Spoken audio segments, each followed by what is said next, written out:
নাফরমানেরা চিৎকার করিয়া করিয়া কাঁদতে থাকবেন আর বলতে থাকবেন, ও মাবুদ গো, পানির পিপাসা লাগছে, পানি দাও, পানি দাও। এইভাবে হাজার হাজার বছর ধরে পানি পানি বলতে থাকবে। আল্লাহু আকবার। কোনো ফেরেশতা শুনবে না। হাজার হাজার বছর পরে আল্লাহ পাক একটা ঘোষণা করবেন, হে ফেরেশতারা, জাহান্নামীদেরকে গরম পানি পান করাও। ফেরেশতারা এমন গরম পানি জাহান্নামীদের নিকটে আনবে। আরে জাহান্নামীদের মুখের সামনে যখন পেয়ালা ধরবে, ওই গরম পানির গরমে নাফরমানের মুখের গোশত গুলি, মাথার গোশত গুলি এরকম গলতে গলতে পেয়ালার মধ্যে পড়তে থাকবে। বলুন নাউযু বিল্লাহ। আরে জাহান্নামীদের কি যে কঠিন শাস্তি হবে, এইটা যদি কোনো দুনিয়ার মানুষ জানতে পারতো, আর দুনিয়াতে কোনো দিন গুনার দ্বারের কাছেও যাইতো না। রমজান মাস আসতেছে, এই রমজান মাসেও অনেক নাফরমান গুনাহ করবে, তাদের গুনাহ থেকে আমরা ফিরাইতে পারবো না। সারা 11 মাস এই নাফরমানেরা গুনাহ করেছে, সুদ ঘুষের মধ্যে সব সময় ডুবিয়া রয়েছে। আরে সমাজের মধ্যে সুদের এত সয়লাভ হয়েছে, ঘরে ঘরে সুদ খাইতেছে। আরে এই সুদের কারণে ভালো মানুষগুলাও সুদের মধ্যে লিপ্ত হয়ে যাচ্ছে। এই সুদ থেকে কোনো মানুষকে ফিরানোই যাইতেছে না। একটা টাকা সুদ যে খাবে, তার আমলনামায় 36 বার আপন মায়ের সাথে জিনা করলে যেই পরিমাণ গুনাহ হয়, সেই পরিমাণ গুনাহ সুদখোরের খাতার মধ্যে লেখা হয়। বলুন নাউযু বিল্লাহ। কোটি কোটি টাকা সুদ খাইতেছে, বড় বড় বিল্ডিং তৈরি করতেছে, জমি গাড়ি বাড়ি করতেছে, এরপরেও সুদ খাওয়া বন্ধ করে না। ওরে জাহান্নামের কি, তুই যদি জানতি সুদ খাওয়া কত মারাত্মক গুনাহ, আর তুই কোনো দিন সুদ খাইতি না। ও আমার যুবক বাবারা, মুরব্বী বাবাজিরা, পর্দার আড়ালের মা ও বোনেরা, তোমাদের হাতে পায়ে ধরিয়ে বলি, তোমরা গুনাহ থেকে ফিরো, গুনার দ্বারের কাছেও যাও না। আরে ওয়ামাইয়া আমাল মিসকালা যাররাতিন খায়রান ইয়ারা। অনু পরিমাণ গুনাহ নিয়েও যদি কবরে যাও, এই অনু পরিমাণ গুনার শাস্তিও কিন্তু মাওলার দরবারে বুক করা লাগবে। আর দিনের মধ্যে কত পরিমাণে গুনাহ করতেছি, আমার গুনার কোনো শেষ নাই, সীমা নাই। আর গুনাহগার জাহান্নামী বান্দাদের সম্মুখে যখন ওই গরম পানি নেওয়া হবে, মুখের চামড়া মাথার চামড়া খসে খসে পড়তে থাকবে, ওই জাহান্নামের কি ওই গরম পানি পান করবে, মনে মনে ভাববে, এই গরম পানি পান করলে বুঝি আমার গলার ভিতরে যে শিউজ গাছ আটকে গেছে, এই শিউজ গাছটা পেটের ভিতর চলে যাবে। আরে ওই গরম পানি পান করবে, পান করার সঙ্গে সঙ্গে শিউজ গাছ আর গরম পানি পেটের ভিতর চলে যাবে।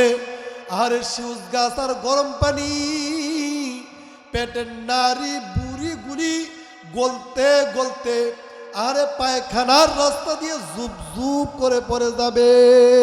বলুন নাউযু বিল্লাহ। আল্লাহ তাআলা ইরশাদ করেন, ইয়া আইয়ুহাল্লাযীনা আমানুত্তাকুল্লাহা হাক্কা তুকাতিহি ওয়া লা তামুতুন্না ইল্লা ওয়া আনতুম মুসলিমুন। হে ঈমানদারগণ, তোমরা মাওলাকে ভয় করো, ভয় করার মতো ভয় করো। হে ঈমানদারগণ, মাওলাকে এমন ভয় করাই করো যেন তোমার জীবনে কোনো গুনাহই না হয়, এমন ভাবে মাওলার হুকুম পালন করো। তোমরা ঈমানদার মুমিন মুত্তাকিন না হইয়া মৃত্যুবরণ করিও না। বলুন সুবহানাল্লাহ। আল্লাহর হাবিব ফরমান, জাহান্নামের মধ্যে আল্লাহু আকবার জাক্কুম নামের ফল আছে। আরে তিক্ততায় পরিপূর্ণ এই জাক্কুম ফলের বিন্দু পরিমাণও যদি দুনিয়ার কোন স্থানে রাখা হয়, দুনিয়ার সব কিছু তৃপ্ততায় পরিপূর্ণ হয়ে যাবে। যখন ওই নাফরমান, বদমাশ, বেনামাজি, বেপরদা, সুদখুর, ঘুষখুর, জিনাখুর, নিশাখুর এদেরকে যখন জাহান্নামে দিবে, ওই জাক্কুম ফল ওই নাফরমান জাহান্নামীকে পান করানো হবে, খাওয়ানো হবে। আরে এত তৃপ্ত থাকবে, শরীরটা তৃপ্ততায় পরিপূর্ণ হয়ে যাবে, সহ্য করতে পারবি? ওই জাহান্নামের আযাব তো কেউ সহ্য করতে পারবো না। আল্লাহ আমাদেরকে মাফ করিয়া দিন। আরে জাহান্নামের আযাব গজব এত পরিমাণে থাকবে, জাহান্নামী বান্দারা জাহান্নামের বেড়া বায়া বায়া, ওয়াল বায়া বায়া উঠতে থাকবে আর চিৎকার করতে থাকবে। শরীরে গোশতগুলি জাহান্নামের আগুনে পুড়তে পড়তে আর কয়লা আঙ্গারের মতো হইয়া এরকম পড়তে থাকবে। আর জাহান্নামী বান্দা এরকম বেড়া বায়া বায়া উপরের দিকে উঠতে থাকবে। হাজার হাজার বছর পর্যন্ত জাহান্নামের বেড়া বায়া বায়া পরিমাণ উঠবে। আরে 70,000 বছর পর্যন্ত যখন জাহান্নামের ওয়ালে উঠবে, মাত্র একটা পা বাকি থাকবে জাহান্নামের বাইরে যাওয়ার। আমরি আল্লাহর হুকুমে পাটা ফসকিয়া আবার জাহান্নামের মধ্যে পড়িয়া যাবে। আর সহ্য করতে পারবো? ওই জাহান্নামের আযাব তো আমরা কেউ সহ্য করতে পারবো না। আল্লাহ আমাদেরকে মাফ করিয়ে দিন। আল্লাহ তাআলা বলেন, জিবরাইল আলাইহিস সালাম এমন সময় আল্লাহর হাবিবের কাছে আসলেন যে সময় আর কোনো দিন আসেন নাই।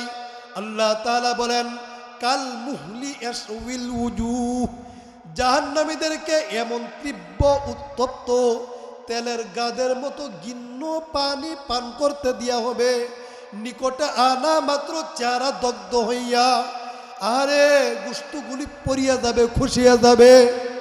তবু ওই গরম পানি জাহান্নামীদের মাথার উপর ছেড়ে দেওয়া হবে।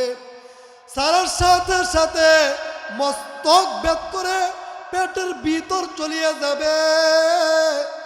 আরে পেটের নারী বুড়ি গলে গলে পায়খানার রাস্তা দিয়া জুপ জুপ করিয়া পড়িয়া যাবে, পা পর্যন্ত জ্বালায়া পুরাইয়া সারখার করিয়া ফেলাবে। আরে সহ্য করার ক্ষমতা কোনো দুনিয়ার মানুষের নাই। এই উত্তপ্ত গরম পানি আসমান জমিনের সৃষ্টির দিন থেকে ফোটানো হচ্ছে। ওই গরম পানি জাহান্নামীদেরকে পান করানোর পূর্ব পর্যন্ত তা অবিরাম ফুটানো হবে। আরে আল্লাহ তাআলা বলেন, ওয়ায়ুসকা মিন মাইন সাদিদি ইয়াতাজাররুহু ওয়া লা ইয়াকাদু ইউসিগু, পুজ ও রক্ত সদৃশ পানি তাকে পান করানো হবে, যা ডুব ডুব করে পান করবে, সহজে তা গলদকরণ করতে পারবে না। তবুও ওই গরম পানি জোর করে পান করানো হবে। পান করানোর সঙ্গে সঙ্গে পেটের নারী বুড়িগুলি পায়খানার রাস্তা দিয়ে পড়ে যাবে। আরে আল্লাহর হাবিব ফরমান, হযরত কাব রাদিয়াল্লাহু আনহু বলেন, গাসসাক জাহান্নামের একটি ঝর্ণা, ওই ঝর্ণার সাথে অন্য অন্য ঝর্ণা প্রবাহিত। এই ঝর্ণার মধ্যে সাপ বিচ্ছুগুলি, আরে জাহান্নামের সমস্ত সাপ বিচ্ছুগুলি এখানে কিলু বিলু করতেছে। জাহান্নামী বান্দাকে যখন ওই আল্লাহু আকবার ঝর্ণার মধ্যে রাখা হবে, ছেড়ে দেওয়া হবে, সমস্ত সাপ বিচ্ছুগুলি শরীরের গোশতগুলি এরকম কামড়ায় কামড়ায় ছিঁড়ে ফিরে খাবে। আর গোশতগুলি পায়ের গোড়ালির সাথে ঝুলতে থাকবে, মাত্র কঙ্কালটা বাকি থাকবে। অমনি আল্লাহ অমনি ওই কঙ্কাল নিয়ে গোশত নিয়ে চলতে থাকবে। বলুন নাউযু বিল্লাহ। সহ্য করতে পারবো? জাহান্নামের আযাব গজব তো কেউ সহ্য করতে পারবো না।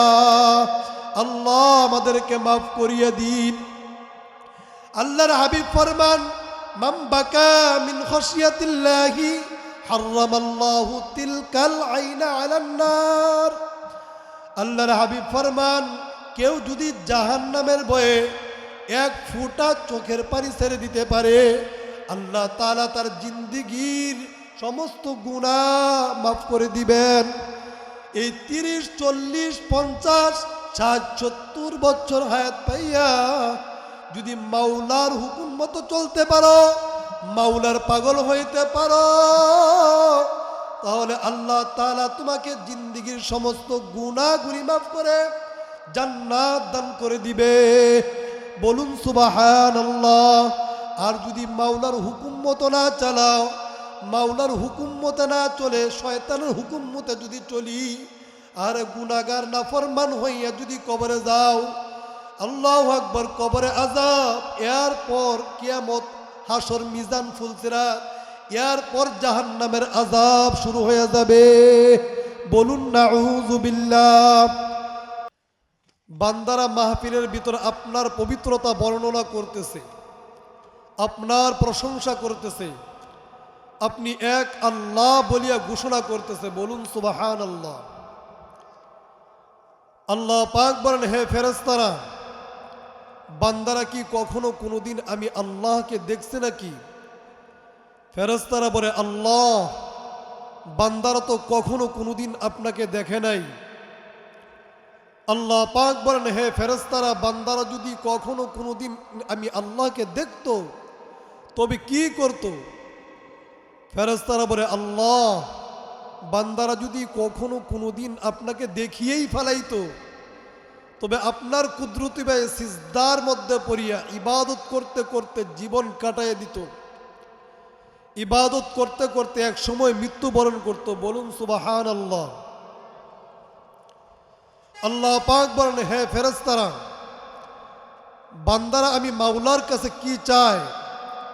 ফেরেশতারা জবাব দেন, আল্লাহ, বান্দারা আপনার কাছে জান্নাত কামনা করে।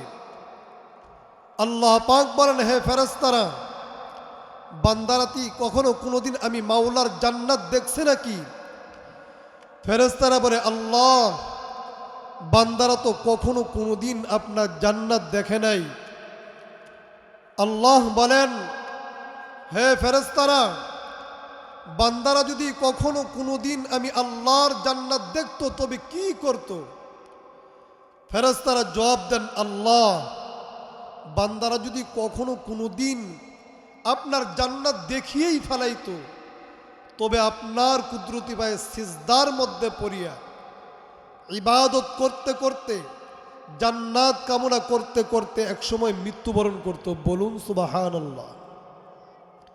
আল্লাহ বলেন, হে ফেরেশতারা, বান্দারা আমি মাওলার কাছে কোন জিনিসের কথা শুনিয়া ভয় পায়?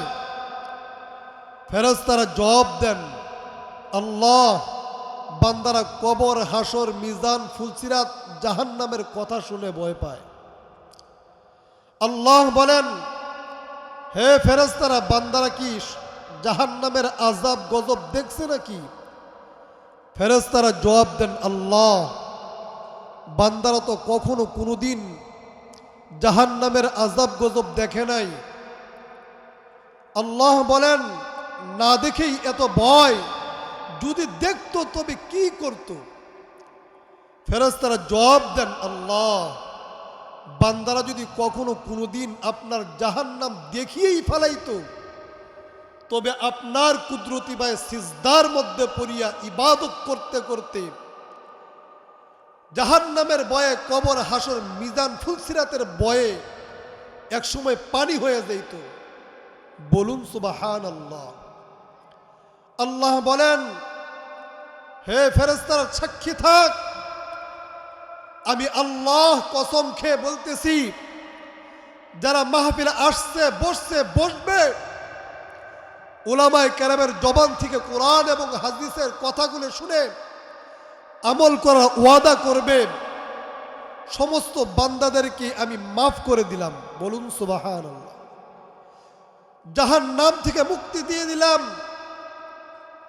জান্নাত দান করে দিলাম। বলুন সুবহানাল্লাহ। বুখারী শরীফের দীর্ঘ এক riwayat, হুমুল জালিসাই লা ইয়াশকা জালিসাহুম।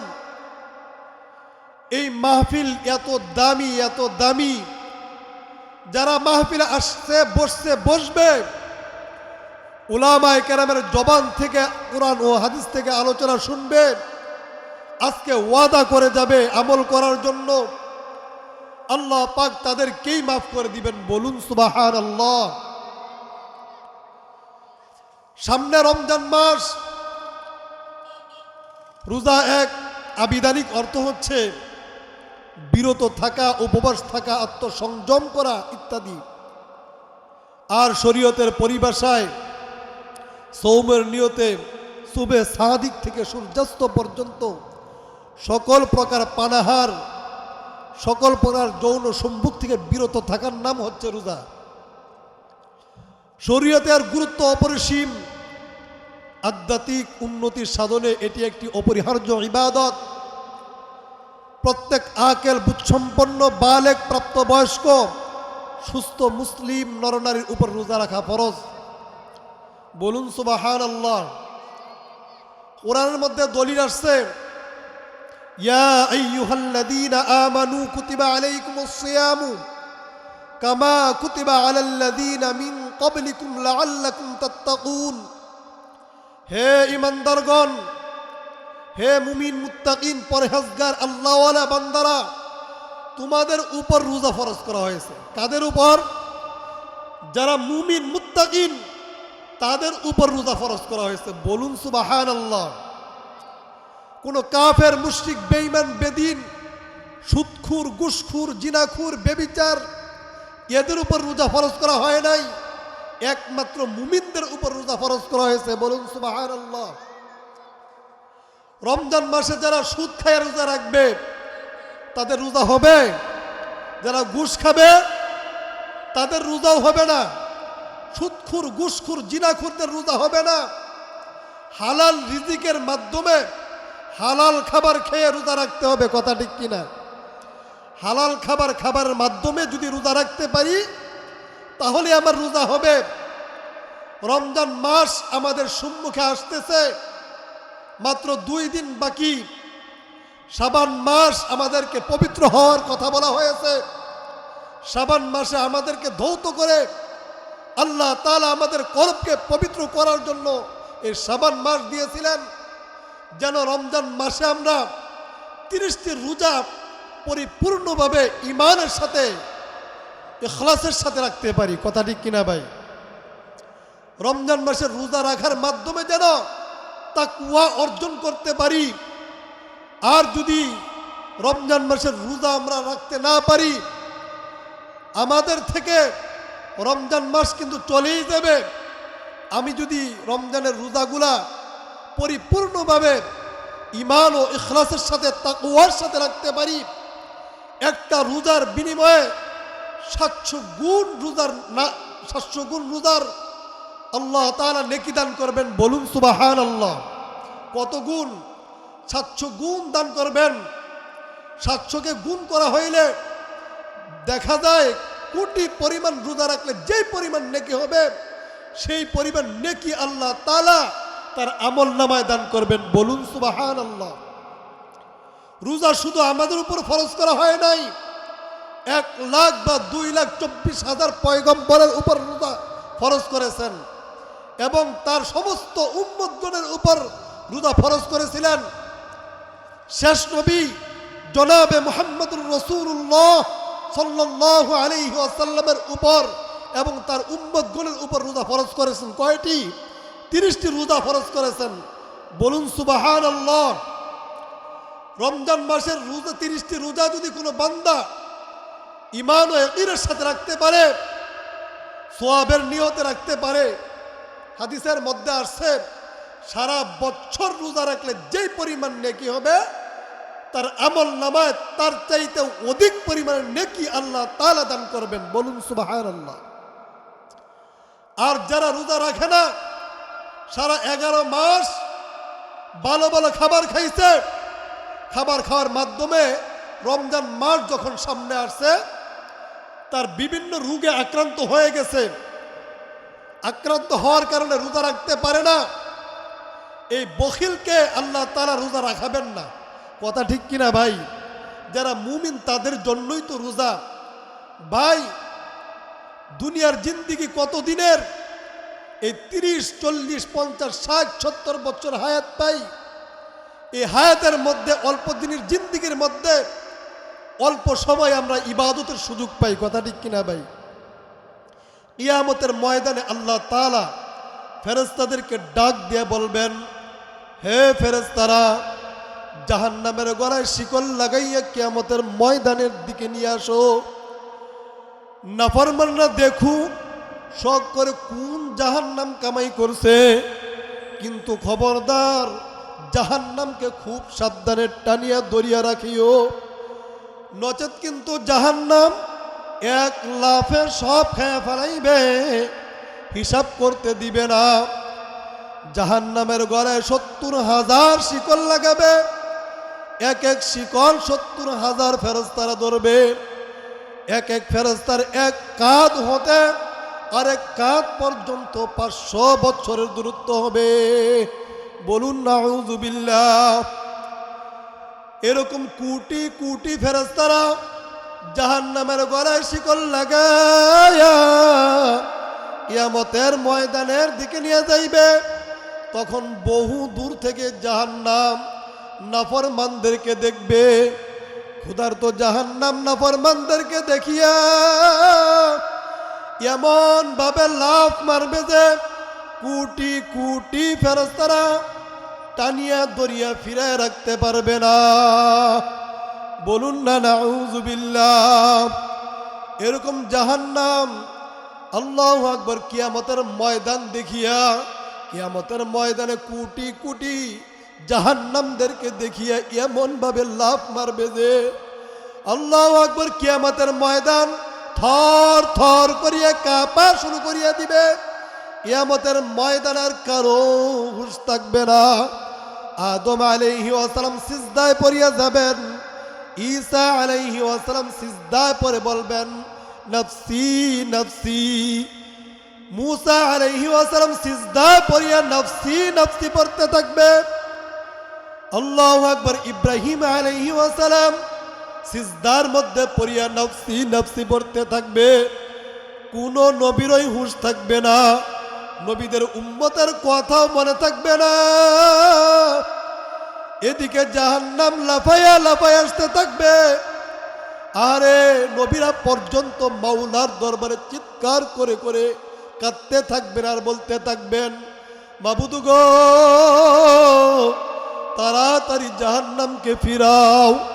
জাহান্নাম যেভাবে লাফাইয়া লাফাইয়া আসতেছে আমাদেরকে বুঝি খায়া ফেলাইবে। আল্লাহর নবী জনাবে মুহাম্মদুর রাসূলুল্লাহ সাল্লাল্লাহু আলাইহি ওয়াসাল্লাম মাওলার কুদরতি পায়ে সিজদার মধ্যে পড়িয়া এমন ভাবে কান্না শুরু করিয়া দিবে আর বলতে থাকবে, মাবুদ গো, তাড়াতাড়ি জাহান্নামকে ফিরাও।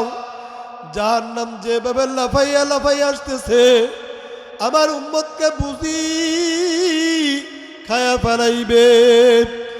এইভাবে আল্লাহর নবী কাঁদতে থাকবেন আর বলতে থাকবেন, রব্বি হাবলি উম্মতি, রব্বি হাবলি উম্মতি। আল্লাহর হাবিবের কান্দনে মাওলার রহমতের দরিয়া জুস মারিয়া যাইবে। আল্লাহ পাক বলবেন, ও আমার হাবিব গো, আপনার মাথা উঠান, আপনি যা চাবেন আমি তাই শুনব, তবু আপনার কাঁদবেন না, আপনার কান্না আমি সহ্য করতে পারি না। আল্লাহর হাবিব মাথা উঠায় বলবেন, ও মাবুদ গো, তাড়াতাড়ি জাহান্নামকে ফিরাও। জাহান্নাম যেভাবে লাফায়া লাফায়া আসতেছে আমার একটা উম্মতকে যদি খায়া ফেলায়, আমি কিন্তু তোমার জাতে পাকের কসম খায়া বলি, আমি কিন্তু তোমার বেহেশতে ডুবব না। আল্লাহ পাক অল্প একটু পানি হাতে দিয়ে বলবেন, ও আমার হাবিব গো, এই পানি জাহান্নামের গায়ে ছিটাইয়া দিন, জাহান্নাম পিছায়া যাইবে। আল্লাহর হাবিব আল্লাহ তাআলার এই পানি পাইয়া জাহান্নামের দিকে এমন ভাবে দৌড় দিবে, জাহান্নামের গায়ে যখন পানি ছিটা মারবে, জাহান্নাম ক্যাত শব্দ করিয়া হাজার হাজার মাইল দূরে সরিয়া যাবে। আল্লাহর হাবিব কাঁদবেন আর বলবেন, ও মাবুদ গো, এ কোন কুদরতি পানি, কোন বেহেশতের পানি, যেই জাহান্নামকে কোটি কোটি ফেরেশতারা টানিয়া দরিয়া ফিরাইয়া রাখতে পারে না, সেই জাহান্নাম অল্প পানির ছিটা চলিয়া গেল। আল্লাহ পাক বলবেন, ও আমার হাবিব গো,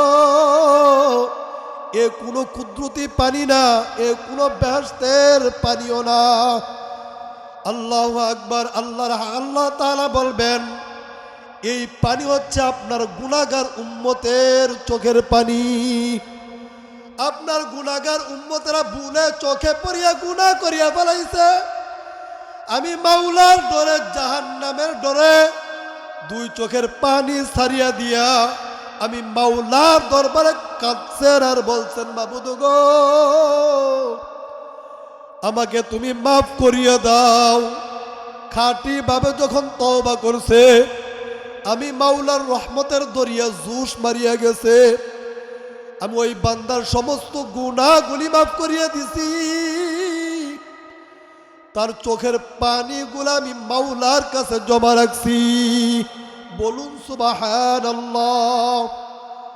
ও বাবারা, কিসের জন্য দুনিয়াতে আসলাম আর কি নিয়ে দুনিয়া থেকে রওনা দিলাম? শুনো, হযরত আবু বকর সিদ্দিক রাদিয়াল্লাহু আনহু, হযরত উমর ফারুক রাদিয়াল্লাহু আনহু এত বড় খেলাফত চালায় গেলেন, এত বড় খেলাফত চালাবার মতো মানুষ কিয়ামত পর্যন্ত আর আসবে না। শুনো এদের অবস্থা। মক্কা শরীফের মতো শহরে বড় ধনী ছিলেন, সুন্দর স্ত্রীর স্বামী ছিলেন, ছেলে মেয়েদের বাবা ছিলেন, জায়গা জমির অভাব ছিল না, টাকা পয়সার অভাব ছিল না, সব ছাড়িয়ে দিয়া মাওলার হুকুমে মক্কা থেকে মদিনায় হিজরত করার জন্য চলিয়া গেলেন। আরে 3 দিন 5 দিন 7 দিন পর্যন্ত না খাইয়া ক্ষুধার তাড়নায় কাতর হইয়া আল্লাহু আকবার বেহুশের মতো পড়িয়া থাকতেন। এরপর কাফেররা গালাগালি করে আর বলে, দেখো কতগুলো খয়রাতির দল, আরে খয়রাতির সঙ্গে আসছে, তাদের দেশে খয়রাত পায় না, আমাদের দেশে খয়রাত খাওয়ার জন্য আসছে। তাদের দেশে পাগলামি করতে পারে না, আমাদের দেশে আসছে পাগলামি করার জন্য। সাহাবায়ে কেরামরা কান্দেন আর বলেন, মাবুদ গো, কাফেররা গালাগালি করে, মন্দ বলে, স্ত্রী পুত্র কন্যা বন্ধু বান্ধব আত্মীয় স্বজন সব ছাড়িয়া তোমাকে পাওয়ার জন্য আসলাম। ও মাবুদ গো, কাফেররা গালাগালি করুক, মন্দ বলুক, আমাদেরকে তুমি মাফ করিয়া দাও, আমাদের উপর তুমি রাজি এবং খুশি হয়ে যাও। বলুন সুবহানাল্লাহ। আল্লাহ তাআলা বলেন, রাদিয়াল্লাহু আনহুম ওয়া রাদু আন, আমি মাওলা সাহাবীদের উপর রাজি হয়ে গেলাম, সাহাবায়ে কেরামও আমি মাওলার উপর রাজি হয়ে গেছে। আরে সমস্ত সাহাবায়ে কেরামরা হিজরত করেছেন, অসংখ্য যুদ্ধ করেছেন, জীবন দিয়েছেন, এরপর কিন্তু আমরা ইসলাম ঈমান পাইলাম। কথা ঠিক কিনা? বলুন সুবহানাল্লাহ। বর্তমানে আমাদের ঘর বাড়ি ছাড়তে হয় না, আরে মহল্লা মহল্লায় মসজিদ, মহল্লা মহল্লায় মাদ্রাসার ব্যবস্থা আছে না? নাই। আল্লাহু আকবার, ইবাদত করার মতো সুযোগ আছে। কথা ঠিক কিনা? এরপরও যদি মাওলার হুকুম মতো চলতে না পারি, এরপরও যদি গুনাহগার হইয়া কবরে যাও, কবরে আযাব, কিয়ামতে আযাব, এরপর জাহান্নামের আযাব শুরু হয়ে যাবে। বলুন নাউযু বিল্লাহ। জাহান্নামের আগুন আল্লাহু আকবার, দুনিয়ার আগুনের চাইতে কোটি কোটি গুণ তেজের আগুন। আরে জাহান্নামের এক একটা দাঁত হবে উহুদ পাহাড়ের মতো বড়, এক একটা রান হবে বিরাট বিরাট। ইয়া রাসূলুল্লাহ, ওই পবিত্র সত্তার কসম, যিনি আপনাকে সত্য নবী রূপে পাঠিয়েছেন, জাহান্নামের মধ্যে এমন একটা শিকল আছে যা কুরআন মাজিদের মধ্যে উল্লেখ করা হয়েছে। ওই শিকলখানা যদি দুনিয়ার পাহাড় পর্বতের উপর রাখা হয়, দুনিয়ার পাহাড় পর্বত বিগলিত হইয়া, আর জাহান্নামের একেবারে তল দুনিয়ার পাহাড় পর্বত বিগলিত হইয়া জমিনের সর্বশেষ অংশে গিয়ে চলিয়া যাবে। বলুন নাউযুবিল্লাহ। আল্লাহর হাবিব বলেন, হে ভাই জিব্রাইল, মনে হচ্ছে এখনই আমি মৃত্যুবরণ করব, এখনই আমার কলিজাটা ফাটিয়া যাবে। আর বলো না। আল্লাহর হাবিব জিব্রাইল আলাইহি ওয়াসাল্লামের দিকে তাকায় দেখেন, জিব্রাইল আলাইহি ওয়াসাল্লাম কাঁদছেন। আল্লাহর হাবিব বলেন, হে ভাই জিব্রাইল, আপনি কাঁদেন কেন? জিব্রাইল আলাইহি ওয়াসাল্লাম বলেন, আল্লাহ তাআলা যদি আমার বর্তমান অবস্থার স্থলে অন্য কোনো অবস্থা হয়ে যায়, তবে আমার উপায় কি হবে? আল্লাহু আকবার। ইবলিস শয়তানের উপর যেভাবে বিপদ এসেছে, সেরূপ বিপদ যদি আমার উপরও আসিয়া পড়ে, তবে আমার উপায় কি হবে? ইবলিস শয়তান ৮০,০০০ বছর পর্যন্ত ইবাদত করেছে। দুনিয়ার এমন কোনো জায়গা নাই যেখানে আল্লাহু আকবার ইবলিস ইবাদত করে নাই। এরপরও মাওলার একটা হুকুম অমান্য করার কারণে আল্লাহ তাআলা মরদুদ বলিয়া, শয়তান বলিয়া আল্লাহু আকবার ঘোষণা দিয়া তাকে বিতাড়িত করে দিলেন। বলুন নাউযুবিল্লাহ। আল্লাহ তাআলার কত হুকুম আমরা অমান্য করতেছি, কোনো ঠিক নাই। কথা ঠিক না ভাই? আল্লাহু আকবার। হারুত মারুতের উপর যেভাবে বিপদ এসেছে, সেরূপ বিপদ যদি আমাদের উপরও আসিয়া পড়ে, তবে আমার উপায় কি হবে? জিব্রাইল আলাইহি ওয়াসাল্লাম এই বর্ণনাগুলা আল্লাহর হাবিবের কাছে যখন দিলেন, আল্লাহর হাবিব চিৎকার করিয়া কান্না শুরু করিয়া দিলেন। জিব্রাইল আলাইহি ওয়াসাল্লাম বর্ণনা শেষে জিব্রাইলও কাঁদতেছেন। এমন সময় গায়েব থেকে আওয়াজ আসলো, হে জিব্রাইল, হে মুহাম্মদ, আপনাদের উভয়কে আল্লাহ তাআলা পবিত্র এবং নিষ্পাপ করে রেখেছেন। বলুন সুবহানাল্লাহ। অতঃপর জিব্রাইল আলাইহি ওয়াসাল্লাম ঊর্ধ্ব জগতে চলে গেলেন। এরপর বাবারা, আল্লাহর হাবিব ঘর থেকে বাইরে তাশরিফ আনলেন। দেখলেন কয়েকজন আনসারী সাহাবী ক্রিয়া কৌতুকের মধ্যে লিপ্ত রয়েছে, হাসি ঠাট্টার মধ্যে লিপ্ত রয়েছে, অথচ তাদের মাথার উপর রয়েছে আল্লাহু আকবার জাহান্নাম। আল্লাহর হাবিব বলেন, হে সাহাবারা, তোমরা হাসি ঠাট্টার মধ্যে লিপ্ত রয়েছ, ক্রিয়া কৌতুকের মধ্যে লিপ্ত রয়েছ, অথচ তোমাদের মাথার উপর রয়েছে জাহান্নাম। আমি যা জানি তোমরা যদি তা জানতে, তোমরা খুব কম হাসতে, অধিক মাত্রায় ক্রন্দন করতে, তোমাদের খাওয়া দাওয়া ভালো লাগতো না, নির্জন ওজার জঙ্গলে মাওলার তালাশে তোমরা বেরিয়ে যেতে। বলুন সুবহানাল্লাহ। ও আমার যুবক বাবারা, মুরব্বী বাবাজিরা, পর্দার আড়ালের মা ও বোনেরা, খুব খেয়াল করিয়া শুনেন। জাহান্নামের মধ্যে ৭০,০০০ শিকল দিয়া একটা সুদখুর, ঘুষখুর, জিনাখুর, এদেরকে ৭০,০০০ শিকল দিয়া বেঁধে জাহান্নামের খুঁটির সাথে বাঁধা হবে। এরপর জাহান্নামের আগুন